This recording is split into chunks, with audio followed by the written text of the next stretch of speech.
November 2022 राज्याचे मुख्यमंत्री होते एकनाथ शिंदे. एकनाथ शिंदे त्या दिवशी सपत्नीक शिर्डीच्या साईबाबा मंदिरात दर्शनासाठी आले होते. पण याच दौऱ्यात त्यांच्या गाड्या अचानकपणे सिन्नरच्या दिशेने रवाना झाल्या. वास्तविक गाड्यांचा ताफा टाळून मोजक्याच गाड्या घेत एकनाथ शिंदे सिन्नरच्या दिशेने रवाना झालेले. त्यांच्या या दौऱ्याबाबत कमालीची गुप्तता पाळण्यात आली होती. पण बातमी अखेर फुटली. एकनाथ शिंदे खास हात दाखवण्यासाठी कॅप्टनकडे गेल्याची कुजबूज सुरू झाली.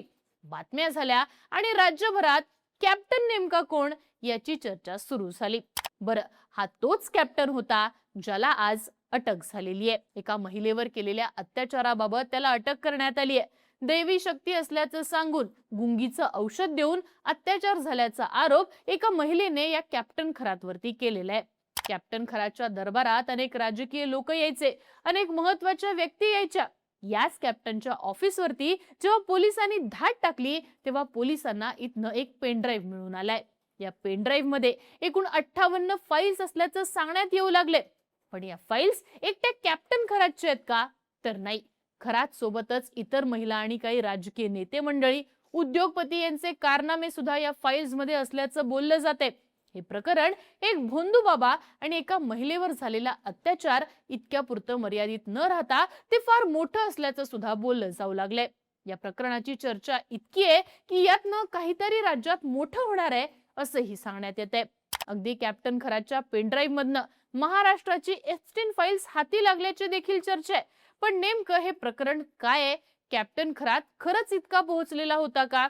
तो हात पाहण्याच्या बहाण्याने काय काय कांड करत होता आणि या प्रकरणाची पाळमुळं नेमकी कुठपर्यंत पोहोचतायत पाहूयात आजच्या व्हिडिओतनं. नमस्कार, मी आरती आणि तुम्ही बघताय बोल भिडू. तर या कॅप्टन बाबत केस फाईल होणं हीच महत्वाची गोष्ट, कारण आपले राजकीय लागेबांधे वापरून तो अशा प्रकारची केस फाईलच होणार नाही याची काळजी घेत असणारच. तरी सुद्धा या कॅप्टन वरती केस फाईल झालीये. बरं, जी केस झालीये ती नाशिकच्या सरकारवाडा पोलीस स्टेशन मध्ये झालीये. त्यात 35 वर्षीय एका महिलेनं या कॅप्टनना आपल्यावरती अत्याचार केल्याचे आरोप केलेत. संमोहित करून आपल्याकडे दैवी शक्ती असल्याचं सांगून कॅप्टन खरातने अत्याचार केलेत असं या महिलेनं आपल्या आरोपांमध्ये सांगितलंय. साधारण 3 वर्ष म्हणजे 2022 पासून ते 2025 पर्यंत हे अत्याचार सुरू होते. या तक्रारीनंतर चौकशी सुरू झाली आणि पोलिसांनी कॅप्टन खरातच्या नाशिक मधल्या कॅनडा कॉर्नर परिसरात असणाऱ्या ऑफिसवरती धाड टाकली, ज्यामध्ये पोलिसांनी 58 फाईल्स असणारा पेनड्राईव्ह त्यांना मिळून आलाय, ज्यामधली एक क्लिप काल माध्यमांमधनं व्हायरल झालीय. आता ही क्लिप दाखवता येत नसली तरी या व्हिडिओ क्लिप मध्ये कॅप्टन खरात महिलेवरती अत्याचार करतोय हे स्पष्टपणे दिसतंय. अर्थात काल सकाळपर्यंत कॅप्टन खरातला खोट्या आरोपांमध्ये अडकवलं असावं अशा ज्या चर्चा सुरू होत्या त्या चर्चा ही क्लिप समोर येताच संपुष्टात आल्या. कॅप्टन खरातला अटक झाली आणि त्याच्यावरती BNS कलम 64, 74, 351 आणि जादूटोणा प्रतिबंधक कायदा कलम 3, पोट कलम 1-2 अंतर्गत कारवाई करण्यात आली. मात्र महत्वाची गोष्ट म्हणजे या तपासासाठी SIT ची स्थापना करण्यात आली. मागे फलटणमध्ये महिला डॉक्टरने स्वतःचं आयुष्य संपवलेलं ते प्रकरण राज्यभरात चर्चेत आलं होतं. त्यानंतर SIT स्थापन करून या प्रकरणाची चौकशी व्हावी अशी मागणी करण्यात येत होती. पण हे प्रकरण राज्यभरात पेटलेलं असताना सुद्धा गृह विभागाकडनं तडकाफडकी SIT ची स्थापना करण्यात आली नव्हती. इकडे मात्र कॅप्टन खराच्या प्रकरणात हे प्रकरण राज्यभर चर्चेत येण्यापूर्वीच SIT स्थापन करण्याचा निर्णय घेण्यात आलाय. अर्थात हा निर्णयच हे प्रकरण किती खोलवरचं आहे हे सांगण्यासाठी पुरेसा आहे. आता यातली आणखी एक महत्वाची गोष्ट, महाराष्ट्राचा एप्स्टीन असा उल्लेख कॅप्टन खरातचा का होतोय? तर कॅप्टन खरात हा कोणी साधा सुद्धा व्यक्ती नव्हता. जर राज्याचे तत्कालीन मुख्यमंत्रीच वाकडी वाट करून त्याच्या घरापर्यंत जात असतील तर साहजिकच या कॅप्टननं आपला प्रभाव कसा निर्माण केला होता हे दिसून येतं. राज्याच्या तत्कालीन मुख्यमंत्र्यांना भविष्यच पाहायचं होतं तर त्यांनी या कॅप्टनला आपल्या निवासस्थानी सुद्धा बोलावून घेतलं असतं. मुख्यमंत्री पद हे तितकं मोठं नक्कीच आहे, पण इथं मुख्यमंत्री कॅप्टनच्या मंदिरात गेले होते. अर्थात मुख्यमंत्र्यांनी सपत्नीक या ठिकाणी पूजा अर्चा केली होती आणि कॅप्टन सुद्धा त्यासाठीच प्रसिद्ध होता. हस्तरेषा पाहून तो उपाय सांगायचा आणि पूजा अर्चा घडवून आणायचा. केसरकर, चाकणकर यांच्यासारख्या नेत्यांचा राबता कॅप्टनकडे असल्यानं कॅप्टनचा प्रभाव वाढलेला आणि त्याचं नेटवर्क उद्योगपती, राजकारणी लोकांसोबत उठबस असणाऱ्या आणि 2 नंबरची कामं करणाऱ्या व्यक्तीपर्यंत निश्चितच झालं होतं. अनेक प्रशासकीय अधिकारी सुद्धा कॅप्टनला शरण गेलेले होते. पण हे सगळं फक्त इतक्यापुरतं मर्यादित नव्हतं.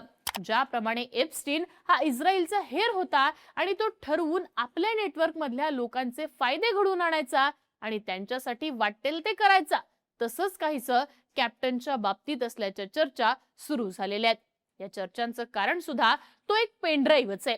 कॅप्टनचं नेटवर्क वाढलेलं, त्याचा प्रभाव वाढलेला, त्यामुळं तो एकमेकांच्या सोबत आपली कामं पूर्ण करायचा. कॅप्टन हा मुळातच कॅप्टन होता का? इथनं सुद्धा या प्रकरणाची सुरुवात आहे. कारण काही जणांच्या सांगण्यानुसार तो भारतीय नेव्हीमध्ये होता, ऑस्ट्रेलियाच्या विभागात होता, तर काही जण सांगतात तो मर्चंट नेव्हीत होता. आता यातलं खरं काय ते समोर येईलच. पण महत्वाची गोष्ट म्हणजे नाशिकमध्ये आल्यानंतर कॅनडा परिसरात त्याने जमीन खरेदी विक्रीचा व्यवसाय सुरू केल्याचं बोललं जातं. आपलं नेटवर्क वाढल्यानंतर सुद्धा तो अधिकाऱ्यांच्या बदल्या करून दे, राजकीय नेत्यांच्या मार्फत आपली कामं पूर्ण करून घे, अशा गोष्टी करायचा. यातही तो आपल्या आध्यात्मिक प्रभावाचा वापर करायचा. आताच्या प्रकरणात सुद्धा दबक्या आवाजात एक चर्चा सांगण्यात येते की खरातनं एका व्यक्तीला तुझी जागा विकू नको, त्याची किंमत 20 कोटींपासून 100 कोटींपर्यंत एका वर्षात जाईल असं सांगितलं होतं. कॅप्टननं जागा नशिबान असल्याची चर्चा झाली आणि आपोआप जागेची किंमत वाढली. असेच काही व्यवहार कॅप्टनचा फास आवळण्यासाठी कारणीभूत ठरल्याची सुद्धा चर्चा होते आहे. आता या प्रकरणामुळे टार्गेटवर आलेलं पहिलं नाव दिसू लागलंय ते रुपाली चाकणकरांचं. कारण विश्वस्त म्हणून त्या खरातच्या मंदिरावर आहेत. त्यांनी खरातचे पाय धुणारी पाद्यपूजा केल्याचे फोटो देखील आहेत. छत्री घेऊन त्या उभ्या असल्याचे देखील फोटो आहेत. पण यामुळे चाकणकर अडचणीत येत नाहीत. तर खबरदार पुढारीचं या स्थानिक दैनिकाच्या लेटर हेडवर असलेला खुलासा समोर आणल्यानं ते अडचणीत आलेले आहेत. 4 मार्च 2025 मध्ये खबरदार पुढारी या दैनिकानं भोंदू कॅप्टन बाबाचा पोलखोल करणारी बातमी प्रसिद्ध केली होती. याबाबत जाब आणि पुरावे विचारणारा पाठपुरावा चाकणकरांनी केल्यानंतर त्यांना उत्तर देणारं हे पत्र आहे. अर्थात कॅप्टनच्या भूलथापांना महिला बळी पडत असताना आणि एक वर्तमानपत्र सगळं सत्य समोर आणत असताना चाकणकरांनी महिला आयोगाच्या अध्यक्ष असताना सुद्धा अशा वर्तमानपत्रावर आणि बातमीवरती दबाव आणला का, असा प्रश्न ठाकरे गटाच्या नेत्या सुषमा अंधारे यांनी उपस्थित केलाय. अर्थात हे सगळे राजकीय आरोप प्रत्यारोप. त्यापेक्षा अधिक गंभीर विषय त्या 58 फाईल्सचा. त्यात नेमकं कोण आहे, काय आहे याची चर्चा अनेकांची झोप उडवणारी आहे. SIT आता स्थापन झाल्यानं हे प्रकरण वर करणे एक अत्याचार झालेली पीडित महिला आणि भोंदू बाबा इतक्यापुरतं मर्यादित नाहीये हे मात्र नक्की. तुम्हाला काय वाटतं?